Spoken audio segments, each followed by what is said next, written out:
307 case వేసి ఒక వికృతమైన ఆనందాన్ని పొందాలి అనేటువంటి కుట్రతో ఈ కేసుని మొన్న 11వ తారీఖున రిజిస్టర్ చేశారు. ఎప్పుడు క్రైమ్ జరిగింది? అకార్డింగ్ టు దెమ్ 2001లో. మీ అందరికీ గుర్తుండే ఉంటుంది, బహుశా మర్చిపోయి ఉండొచ్చు కొంతమంది కాలానుగుణంగా.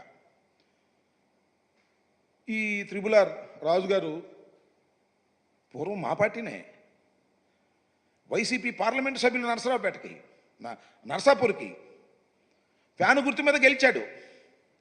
జగన్మోహన్ రెడ్డి గారే బీఫామ్ ఇచ్చారు. గెలిచిన తర్వాత మాతో విభేదించాడు. చంద్రబాబు నాయుడు గారి చెంతకు చేరాడు. ఆయన డైరెక్షన్లో హైదరాబాద్లో కూర్చుంటాడు, ఢిల్లీలో కూర్చుంటాడు, ఒక ఛానల్ని హైర్ చేసుకున్నాడు. రోజు జగన్మోహన్ రెడ్డి గారిని తిట్టడం, దూషించటం, వైసీపీ నాయకులను దూషించటం. ఏ స్థాయిలో దూషించాడంటే వాడు వీడు వెధవ సన్నాసి ఈ రకంగా రోజు రెచ్చగొట్టే కార్యక్రమాలే, భయంకరంగా రెచ్చగొట్టే కార్యక్రమాలు, సంఘ విద్రోహ శక్తుల్ని రెచ్చగొట్టే ప్రయత్నాలు చూసిన తర్వాత అకార్డింగ్ టు లా, చట్ట ప్రకారం ఆయన మీద కేసు రిజిస్టర్ చేశారు. కేసు రిజిస్టర్ చేసిన తర్వాత whether it is false or right, ఆయన according to him false case అన్నాడు. ఎస్, ఫాల్సా కాదా ప్రజలందరికీ తెలుసు. ఆయన ఎంత బాగా రెచ్చగొట్టాడో. టీవీలో మాట్లాడుతూ ఒక ఛానల్ లాగా పెట్టుకుని దానిలో రోజు ఈ టైంకి వస్తాడు, తిడతాడు. అప్పుడు దెన్ సీఎం గౌరవనీయులైనటువంటి జగన్మోహన్ రెడ్డి గారిని విచ్చలవిడిగా మాట్లాడు. పొట్టోడు అంటాడు, అది అంటాడు, ఇది అంటాడు, దొంగ అంటాడు, ఇది అంటాడు, ఇష్టం వచ్చినట్టు మాట్లాడాడు. కేసు రిజిస్టర్ చేసిన తర్వాత అది ఫాల్సా జెన్యూనా that will be decided before the honourable court. చెయ్యాలంతే. ఆయన ఫాల్స్ అనుకుంటాడు, నా మీద కేసు పెడితే నేను ఫాల్స్ అనుకుంటా, ఆయన మీద కేసు పెడితే ఆయన ఫాల్స్ అనుకుంటాడు. ఆ కేసులో సిఐడి వెళ్ళి అరెస్ట్ చేసి తీసుకొచ్చి కోర్టులో ప్రొడ్యూస్ చేశారు. ఇది జరిగింది. అరెస్ట్ చేసిన తర్వాత ఎప్పుడు కోర్టులో ప్రొడ్యూస్ చేయాలి? Within 24 hours. వితిన్ 24 అవర్స్లోనే ఆయన ప్రొడ్యూస్ చేశారు.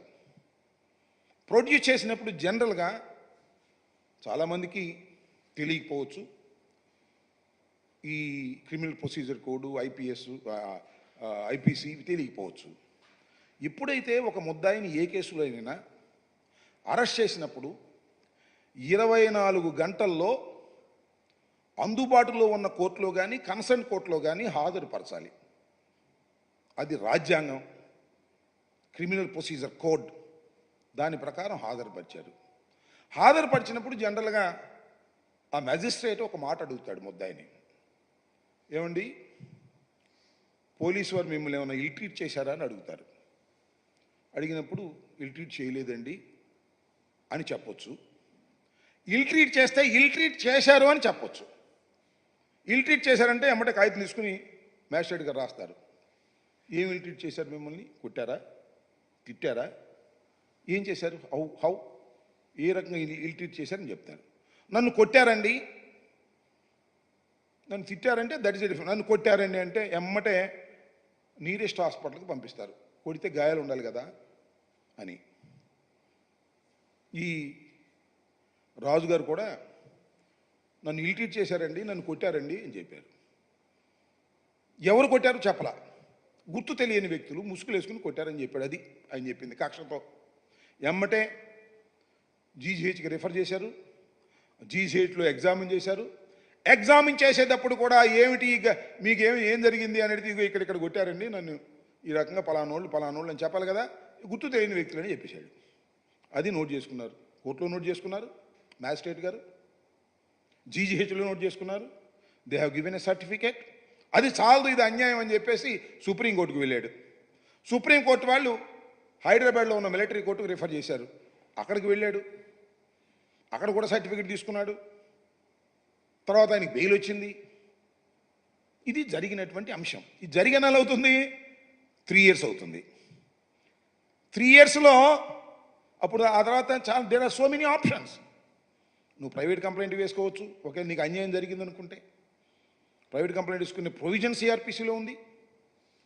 నువ్వు ప్రైవేట్ కంప్లైంట్ వేసుకోవచ్చు, విభిన్న ఫామ్స్లో నువ్వు ఫైట్ చేయొచ్చు.